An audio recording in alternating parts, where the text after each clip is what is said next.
What a day to be alive. What a day to be a Chelsea fan. There were ups, there were downs, but eventually, after not winning their last season, normal service was resumed last night at 3 Points Lane.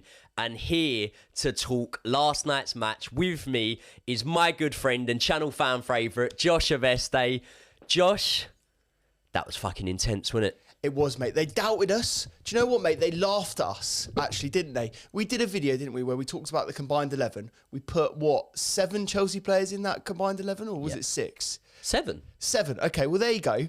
And every single Spurs fan got in the comments straight away, and they said, you're having a laugh. We're top of the league for a reason. We've got quality all over the pitch. We're going to destroy you. We're going to embarrass you. And we were sat there going, do you know what? Maybe you could embarrass us, actually. You know, we're not playing very well. We know we haven't been the best recently. But then the game just didn't go like that, did it? Well, at the end of the day, there was a lot of calls to say, I can't believe you haven't put Romero in there. I can't believe you didn't have Van der Ven on the pitch. Neither did you, unfortunately, Spurs fans. Romero got the chops, saw his walking orders, and Van der Ven's hamstrings fell to pieces. No, I tell you what, though, gutted for Van der Ven. Because, do you know what? It's really weird. Like, I love beating Spurs, but I don't have, like, that much resentment for Spurs. And I actually look at the way they're playing this season, and I think, do you know what? You are a bit of a breath of fresh air. But at the end of the day, some things are sort of written in football, aren't they? And I know we didn't beat a top 7 opposition last season, but sometimes in football, you just sort of think, it's going to happen. That is going to happen. Poch is going to go back to White Hart Lane and he is going to win against Spurs in that match. And listen, by hook or by crook, the way we did it, we'll get into that, we'll dissect it. But can we just appreciate how good it feels, at least until Sunday, to be able to breathe? I'm so glad you said that, because we just need a moment, mate, don't we? Like, can we just do like a celebration or something? Because I just need it. Like, I feel, do you know what? When we were watching it last night, there was a part of me where it was just like, I was so worried that they were going to equalise, or they were so worried there was going to be a sting in the tail. I almost couldn't fully celebrate it. And also, because every single bloody goal was VAR'd, you also didn't really have that natural moment. So I just think as Chelsea fans, and I've been talking to loads of people, you know, in the DMs recently, where they've just been going, we just need to enjoy it, don't we? Like, it's just brilliant to get a win. And do you know what? Spurs are a very likeable team. Like, there isn't, as you say, there isn't for me that rivalry that there once was there, because, you know, Postecoglou is a very good manager. I like him. Their team is a good team. They've been bossing other teams that deserve to be right up there. So they're not like massively dislikable. But I have to say, it's just such a good result for us. And so we really need to savour every single moment of it. I'm loving it. Do you know, off the top of your head, is Brian clipping up the reaction from last night? Yeah, he is, yeah. Yeah. So what I'll do, right, because you lot need to see, if you didn't, the way it went down.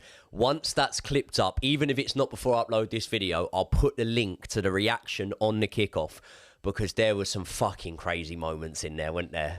Mate, it just flew by as well. Like, there were some catchphrase moments in that. There were some moments you had maybe the moment of the season. I mean, it was both of us. It was both of us. But basically, right, after the first goal that we score gets ruled out, yeah, it's the Sterling goal. It was a clear and obvious handball, and we can't really complain about it. But that gets ruled out. Me and you were sitting there thinking, the way the game's going, the run of play, that might have been our fucking chance there. All of a sudden, Caicedo smashes one in, and what did you say? I said, chalk that one off. They did chalk it off. And they did. Yeah. It was just a joke. Do you know what? The angle that we saw it didn't look like it went through Jackson. But afterwards, you see the replay, it went straight through him and he was offside. So it was the right call. I don't know if it was. Why not? Chelsea, no. I don't know. Right, people, that's the longest intro we've ever done, but this is the Joey Knight podcast. Welcome back. If you are a subscriber, if you're new around here, become a subscriber. Hit the subscribe button, click the bell so that you get a notification every time one of my videos goes live. And also, Josh's channel is linked in the description. Make sure you head over there, subscribe to his channel so that you can see all of the content that he is banging out. Now, let's get into it. Talking points. I'm very unashamed to say I'm going to have to look down at the laptop here because how the fuck am I supposed to remember everything that happened? Can I just mention, yeah, me and you, before we get into it, it feels like I've had about, 45 minutes sleep combined between the two of us? Yeah, I don't even know what time it is. I don't know where I am. Like, what is this? It feels like a dream. We finished the show. I got straight into bed and I woke up and I was like, right, now we got to talk about Chelsea again. But what a life we have, mate. I did say to you this morning, innit? Like, imagine how bad it could be if we were waking up at silly o'clock this morning to come to the studio and do this, and we hadn't even won last night. And there were times when it didn't look like we would. And just so you lot know, when you're watching this is going to be an absolute ramble. There's no structure to this video, I'm telling you. So listen, let's get into it, right? We both start off pressing well, looking lively, and then Spurs get that goal. Kulusevski, big deflection, off Levi Colwill. You can't blame the keeper. I don't really think you can blame the defender too much. Would we agree there? Yeah, absolutely. I thought, actually, that was a bit of a lucky goal. You know, when you think about the dominance they had in that first 10 minutes, you sort of go, did they deserve to score? Yes, they probably did. But that goal, it just wasn't fair. It was a very, very, very big deflection. And it wasn't necessarily a quality strike either. Like, was it even going in without that deflection? I think Sanchez would have got a hand to it quite easily. So, do you know what? Like, on the run of play, it felt like they deserved that goal. But yeah, a bit of a weird one. About 10 minutes later or so, one of the men that did make it into our combined 11, which was obviously Udogie, he gets a yellow card for a 2-footed challenge on, was it Sterling? Yeah. Yeah. Should he have been sent off? Yeah, absolutely. Like, the way that he went in, the studs were completely up. The heels were sort of pointed towards the sky. Like, it wasn't like he's gone in and slid in and tried to get him. He catches Sterling, but the thing that Sterling does is he pulls his foot away from it, doesn't he? Do you know what I mean? Like, it was only a brush. So for me, it was a red card. I think everyone afterwards is kind of admitting that it was a red card as well. What did you think when you were watching it? It reminded me of when I used to play Sunday League and someone would absolutely steam in and go, he won the ball, ref. And it's like, yes, he also took the player's leg off. You know what I mean? Like, this is the thing. We're looking at it and we're going, mate, if contact was made, that's a real, real bad one. But do you know what? The way the game went anyway, I don't think you can argue. You can argue it, but I don't think you can feel too hard done by because we all know what happened from there. Now, we were feeling hard done by. About another 3 minutes later, Sterling goes through. He makes a bit of a pig's ear of it, but somehow comes away with the ball, converts. Very clear and obvious handball. At the end of the day, as much as wanted the goal to go in, if it was given against us, we'd be absolutely fuming, wouldn't we? Yeah, we would, but also, like, I just feel we need to sort this handball, like, rule out because Sterling knows nothing about that. It bounces up, hits him straight in the hand. With the current rule, I understand it's a foul and it deserves to be given the other way. But, like, we need to look at that because how much did he really know about it and how much did it really impact it? Do you know what I mean? If I compare it to the Arsenal game, and it was the Saliba that handballed it, wasn't it? If I look at the Saliba handball and I compare the two, if they're giving Saliba's for a penalty, right, I very much think you've got to rule out the Sterling goal because Saliba's one was a harder call than that Sterling one, in my opinion. So I do want to be fair there. I'm massively biased. And maybe if the match hadn't gone my way, I'd be singing from a different hymn sheet here. But at the end of the day, it did, and I can see why it was ruled out. I think overall, and we've got to give refs some credit here. I think overall the refs made the right calls in the game. Do you disagree with that? Yeah, I took a long pause there, but that's just because I'm trying to remember what even happened in the game. But no, I do think for the most part, we will get onto one because definitely, I think they made the right call for the Reece James red card. Mate, he jumped for the ball. Yeah. He jumped for the ball. Like, this is a physical sport, you know. This is a sport where there's contact made. Do you know what I mean? If there's nothing malicious in it, right? And also, it's not, what is it? Dangerous intent. Yeah. I don't think that is. What are you supposed to do? Are you supposed to jump for the ball with your arms in the air? Are you supposed to pencil jump when you're probably inflicting danger or risking danger upon yourself because then you're not going to be able to break your fall if you land and whatnot? The way Reece jumped for that ball, look, did he make contact with his elbow? Yes. Should it have been a red card? No. And I can't believe I'm hearing stuff saying should have been a red card for that. What a load of bollocks. Oh, it's a joke. But also, like, you've got to look at the intent, right? And the replays are brilliant for this, actually. And the Romero one that we're going to get onto in a second is a good example of that. Romero looks at Enzo, grits his teeth and puts in a challenge. And so you go, well, that's you actually see it in the replay. You know exactly what's going through his head. Reece's one, He was watching the ball the whole way. And he connected with the player, but he might not have even known where the player was because he's literally looking above the player. There's nowhere near him. So, yeah, I don't think that was a red at all. Just before that Romero red card, we obviously had the sort of moment we ended up getting the penalty from. But Caicedo popping up out of nowhere and smashing one in on his left foot. I tell you what, absolutely gutted for Caicedo. And do you know what? Again, like, you were saying you thought the decision was fair. And I think it's fair by the rule. But I do, again, then go back and go, is that rule even fair? Because if Nicholas Jackson is 5 yards in front of the goalkeeper, for example, I can sort of go, yeah, you know, all right, maybe interfering with it.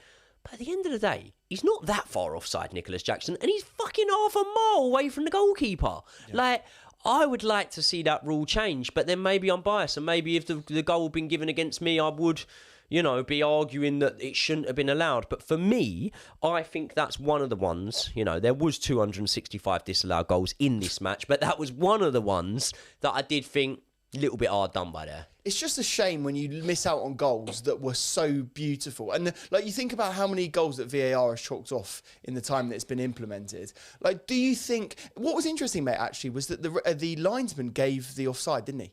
It wasn't just the VAR that gave the offside. So the linesman would have actually given it. So even if VAR hadn't existed, we probably would have had that goal chalked off, and maybe we wouldn't have even had the pen. But for me, like, I think we do have to talk about this very briefly. I do think the way that the game went yesterday, it was ruined by the flow of VAR. So we had a 57-minute first half? Yeah.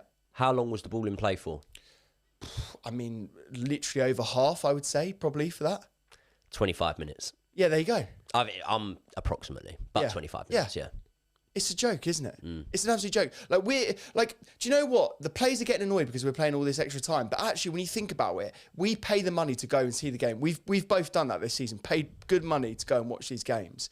And I want to be seeing football. I don't want to be seeing replays. And also, the stadium experience is so bad when you're watching these VAR things. So I just think they just need to get a system where it's quicker, it's faster, there's more automated stuff. We were talking about it on the show last night. Get the offsides just automated, please. I'm begging the PGMOL to just get that done. And also, from a purely selfish aspect, it's getting colder now. You know what I mean? I don't want to be fucking stood there, standing still for ages, waiting for the ref to check something. So it is mad. And do you know what? It's a crazy one because after we had all the controversy around, obviously, the Newcastle-Arsenal game and the free checks in the build-up, we had a pretty similar thing happen here. And do you know what? Although I say I'd like to see the rule changed, I actually think that, yeah, in that sort of sequence, they did sort of get everything right. So we move on. The penalty, which obviously we're given, it's taken 8 minutes after we're given it or whatever. Cole Palmer slots home 3 out of 3 when it comes to penalties from the spot. 7 goal contributions in his last 7 games.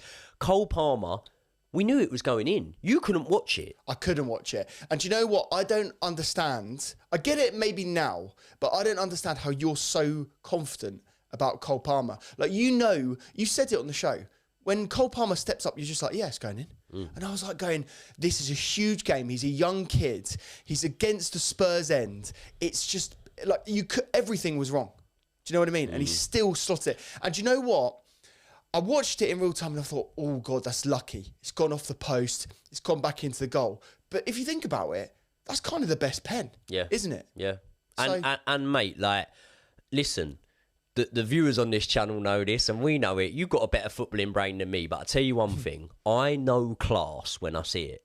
And that boy oozes class. I'm not on about a player who, in a slightly up and down team has been our best performer. I am on about a player who I think is going to go to world level and stay there for many years to come. Like, that's what I'm seeing from him. The boy is ridiculous. We will get on to Cole Palmer, but let's move on to the next main sort of talking point. Levi Colwill, he had a bust up. Who was it with? Was it with Sarr? I think it was, yeah. I think it was with Sarr. Yeah. I can't remember. Were you? Is there any point? I know there was, but just to sort of let the viewers know if they didn't watch the kickoff live stream, is there a point of you which is a little bit frustrated at Levi Colwill there? Well, look, it's a fiery game. It's a big rivalry. They were taking the piss with some of the things that were going on. And also, the mitigating circumstance with Colwill was that he was kicked out by Romero in the first half. He had that very, very silly, I would say almost Simeone on Beckham-esque kick where Romero should have been sent off earlier. And again, maybe that is a decision that the refs got wrong, right? So I actually do understand why there was some petulance from Colwill. But then also on the other side of that, I want people like Thiago Silva, in there as leaders, grabbing him and going, calm the fuck down. Like the key thing that we need to do is keep all of our players on the pitch. We said it on the show, it could have easily been a red card to us in several phases of the game. Not saying that anyone deserved to get a red, but as in that could have easily happened. So we just need to have ice in the brain. We need to calm down in moments like that. And actually, I think overall, we were relatively calm. Now, there were moments where we were panicked, but overall, when you think about it, we were okay. We didn't do any rash challenges. We were all right. In fact, the fact that you mentioned the Reece one as the worst one tells you everything you need to know, doesn't it? But yes, I think it was slightly dodgy. And also, I understand completely why Poch took him off at half-time. I do think, right, when I looked at that, I sort of thought, mate, we have got a clear and obvious advantage here. They've had a couple of players have to go off because of injuries and they're down to 10 men. Do not do anything to level the playing field. Now, what Levi Colwill was lucky with was he only give as good as he got. And on another day, had the game not been so heated, I think for that sort of reaction, both men could have seen red on another day under a different circumstance. They didn't. We kept the advantage. And 5 minutes after half-time, the advantage was added to because Udogie, rightfully so, ends up getting his sending orders. He's sent off. Then Nicholas Jackson runs riot, and we'll touch on Nicholas Jackson because I don't know if runs riot is the right sort of phrase to use there. But look, Spurs went down to 9 men. They did what any normal, sane team going down to 9 men does, which plays a high line against Chelsea. That was mental.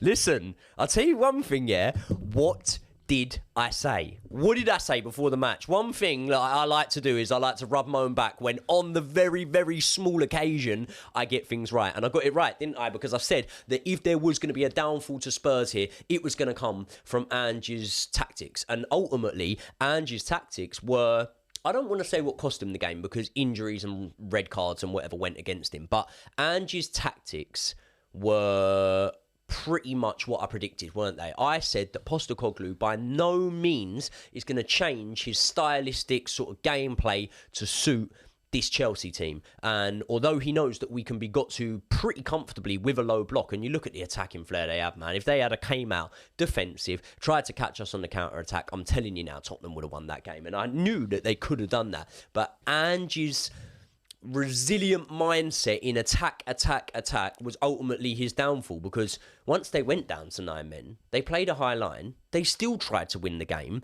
and realistically, Jackson gets a hat-trick, right? He had one ruled out as well. I think he could have got, mate, I'm not, people think I'm clickbaiting it, I think he could have got 7. He could have. Maybe should have got a double hat-trick there. Yeah, absolutely. We, on the show, were questioning him before he got those goals in. And do you know what? I think everyone at home was thinking the same thing. Even when we saw the team sheet, you and I were going, don't think that's the right call. Don't know if we should be starting him. Cole Palmer would have been much better as the false 9. And do you know what? So many people have been on this guy's back. He's 22. He's coming into a new league. You can completely understand why he is nervous and why he does clam up in those big moments and why he has skied a few. But look, as you said on the show, he's getting in the right positions. He's getting the chances. And elite strikers do that. They have to get in the right areas. So, look, I don't think this guy is the finished article at all. But I do think that there's something there that we can nurture. I just don't know if we've got the time to do it. Do you know what I mean? I think when I look at this season, you know, say, for example, right, in that Man City game on Sunday, a match that we will be live on the kickoff for, are we going to have a quarter as many chances, as many opportunities to score a goal as we did last night? Unless something crazy happens, probably not, you know? And do you bank on Jackson? It's mad I'm saying this. The fella scored a hat-trick last night.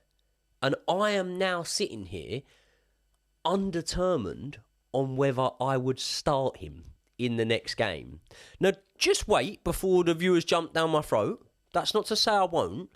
But has there ever been a scenario in football when the number 9, the recognised number 9, not Kanu coming off the bench for Arsenal, the recognised number 9 scores a hat-trick for his team in a London derby, biggest match so far of the season, and you then question whether he makes the starting lineup in the next match? No, I've never known that in my life. And also, it could have been, as you say, a double hat-trick. So the fact that he's got there is just ridiculous. And as well, can I just say, I'm not crazy to be questioning you're not. am I? You're not crazy.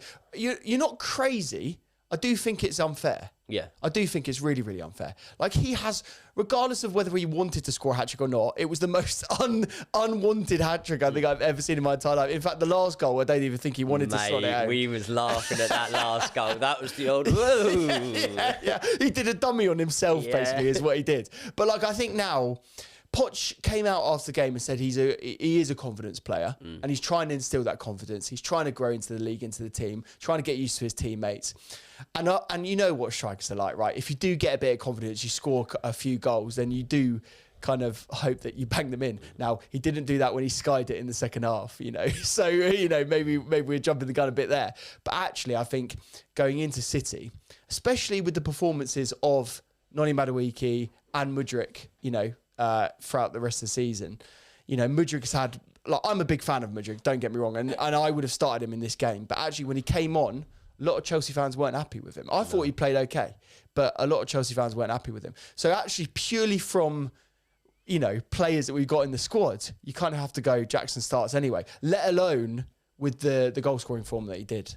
Yeah, I think, look, the thing here is, I would agree with you. You start Jackson, because at the end of the day, I don't think it's definitive that we go for a number 9 in January. I think, again, right, pre-season, we sort of thought we needed a 9. We flirted with the Vlahovic thing. We sort of thought about bringing Lukaku back. We heard Pochettino's comments on maybe bringing Lukaku back and how everyone gets a clean slate under him. Ultimately, the thing that twisted our arm and made us sort of persevere with Jackson was his pre-season form, and we thought he might be able to translate into the Premier League. And then now we're looking at it and we're going, right, maybe he ain't going to be that guy, but actually, numbers wise, 5 goals in 10 games, it's not at all bad. And now we're looking at it and we're going, well, let's see how Nkunku comes back, because we're going to have Nkunku back probably getting minutes by the end of the month, right? Yeah. So when you look at that, I think there's a chance we don't then go and get a number 9. And if we don't go and get a number 9, then it's an absolute no-brainer that you've got to start Jackson this next match. Because if you are right, and if Pochettino is right that he is a confidence player, if we start him in the next match against Man City, as hard as it will be, and he manages to get on the goal sheet, then you're looking at a player that has 6 in 11, yeah?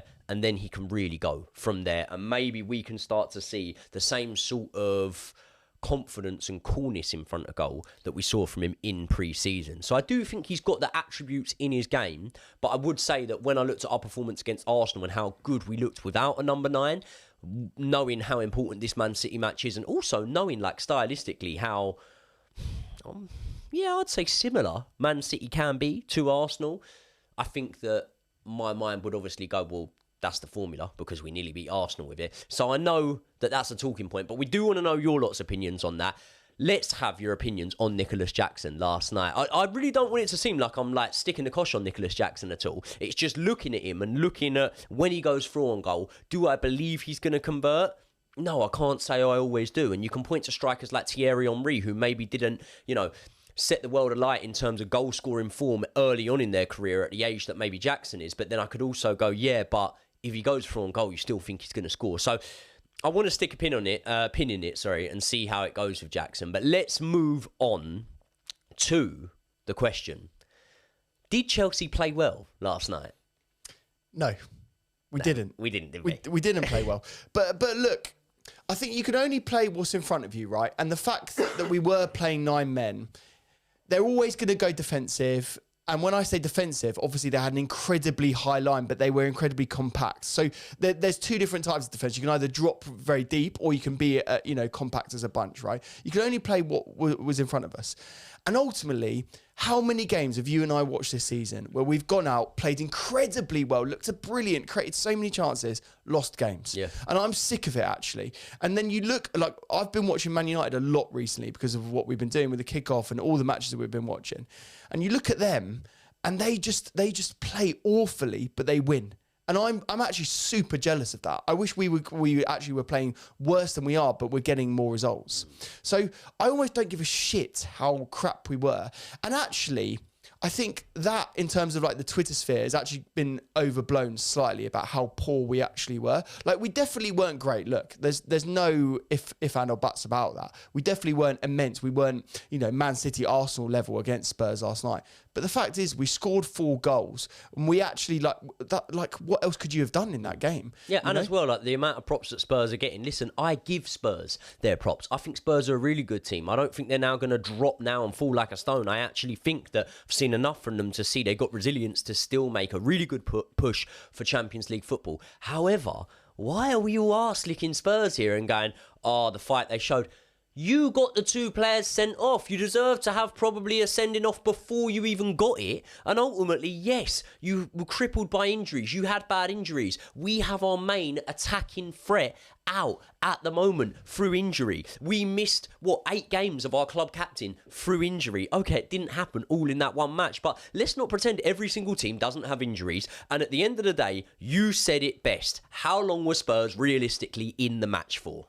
That's what I mean. Like, I would say, no, I'm not even joking here. I'm not taking the piss. I would literally say they were in it for 15 minutes and then a Eric Dyer goal that was ruled out in the second half. Lovely goal, by the way. It was very good. Considering it's Eric Dyer, and basically every Spurs fan has been saying, we'll drive him away from the club. We'll literally sell him, let him go.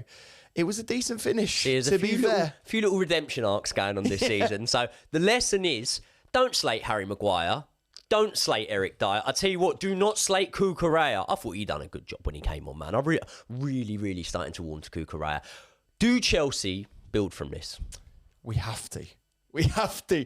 Mainly for our sanity more than anything. Oh, mate, people who don't like Chelsea are going to be tuning into the kickoff on Sunday hoping that Man City absolutely put us to the sword now after our antics last night. I still think we can lose against City and take some momentum. Do you know, like, I do feel that result yesterday, while the performance wasn't what we wanted, and while it wasn't as dominant as we'd expect or prefer, I would say, it was still decent. And I still think there are so many things we can take from that result and go forward. I tell you what, the key thing now is that we need to put away sides that we should be putting away.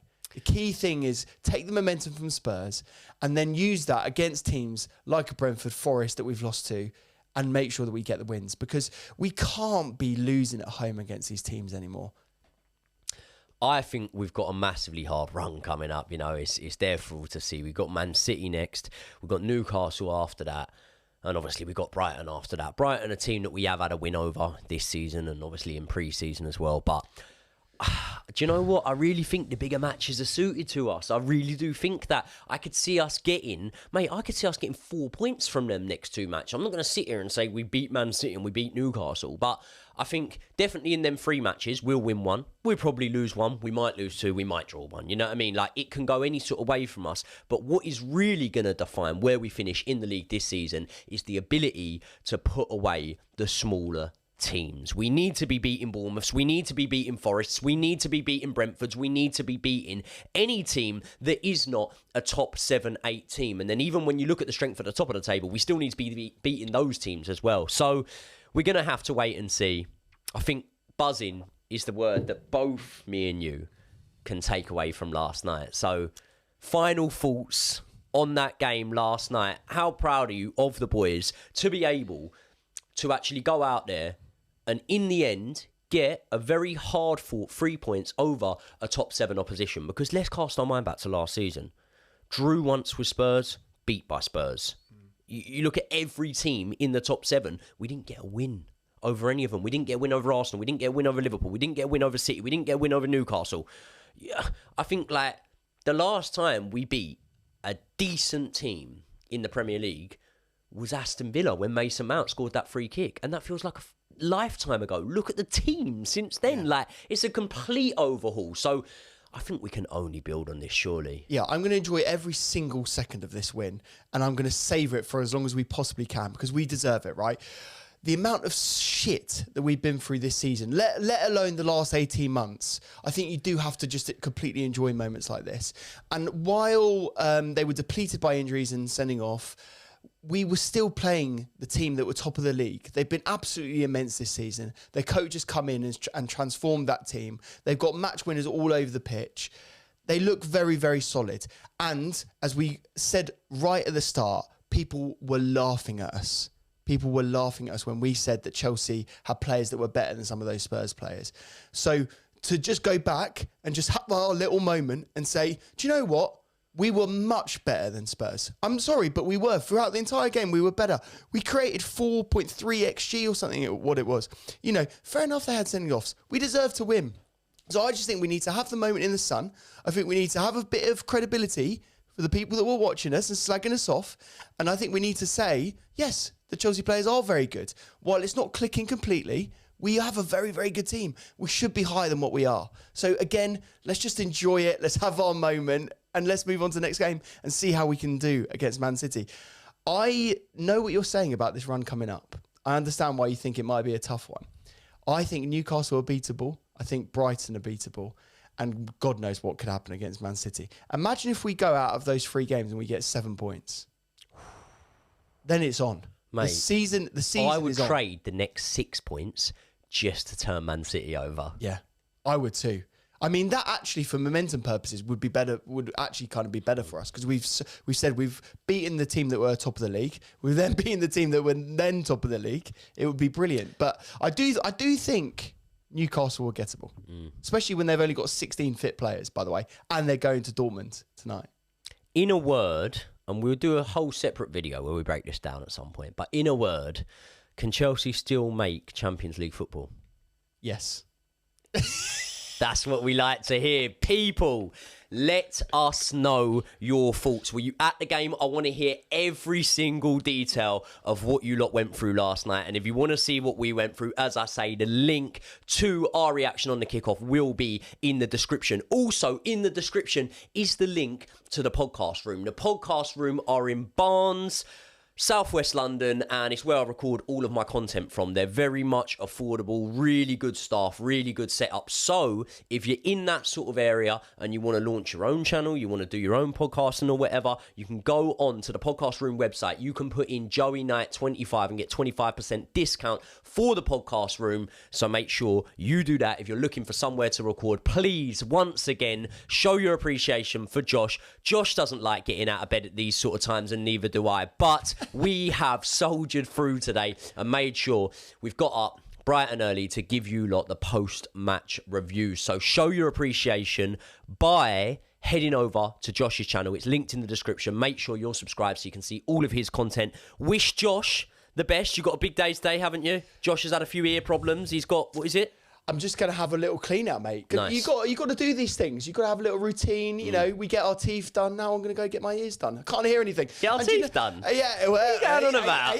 And also, do you know what? I always say you got to look after yourself. Joe looks after himself. I've got to do it. I've got to look after these ears. Yep. I want to hear his beautiful voice. That's the one. That's it. I like it. Mate, I'm in a good mood today. I really am. Listen, people, thank you very much for joining us. Make sure you subscribe. Hit the like button. I never ask people to do that enough. So hit the like button and I will see you all in the next one.